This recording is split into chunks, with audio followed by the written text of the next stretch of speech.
Anyone who plays in Converse Chuck Taylors now, you simply don't know any better. Converse was not the first company to do it, but with the invention of the Chuck Taylor and the wide acceptance by so many recreational and professional basketball players, the vulcanized sole and the Chuck Taylor kind of took off.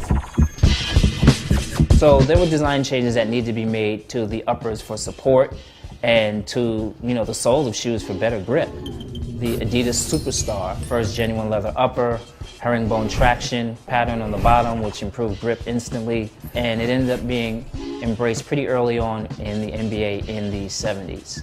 That was the beginning of big celebrity endorsements because Adidas picked up Kareem Abdul-Jabbar, Puma picked up, Clyde Frazier, Pro-Keds, picked up quite a few people.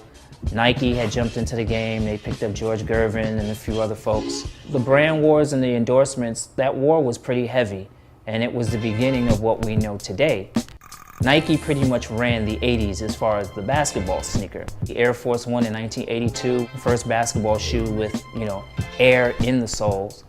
Then you had 1984 with the Nike Dunk, which was the shoe all the good college basketball teams were playing in their team colors. Then you fast forward slightly to 85, the invention of the Air Jordan. Do you know?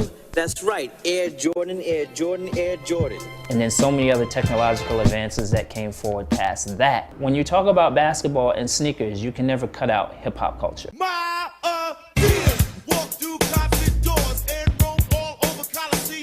Hip-hop was adopting things that people wouldn't normally embrace outside of the sport. Things were put on radar for people to start paying attention to the basketball sneaker just as much as the game.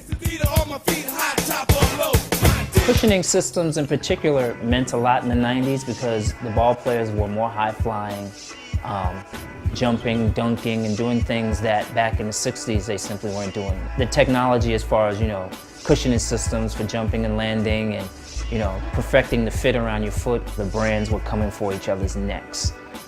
Reebok specifically had a campaign called Pump Up and Air Out.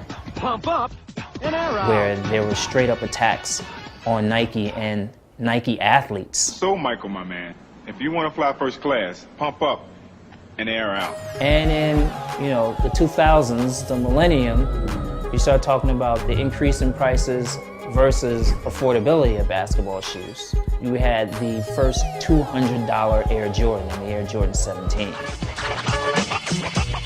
Stephon Marbury, who was a top NBA basketball player at the time from Brooklyn, created a shoe with a company called Stephen Barry's, where his basketball shoe was no more than $15. The 2000s represent that extreme and people wanting to pay the most you'll possibly pay for a shoe.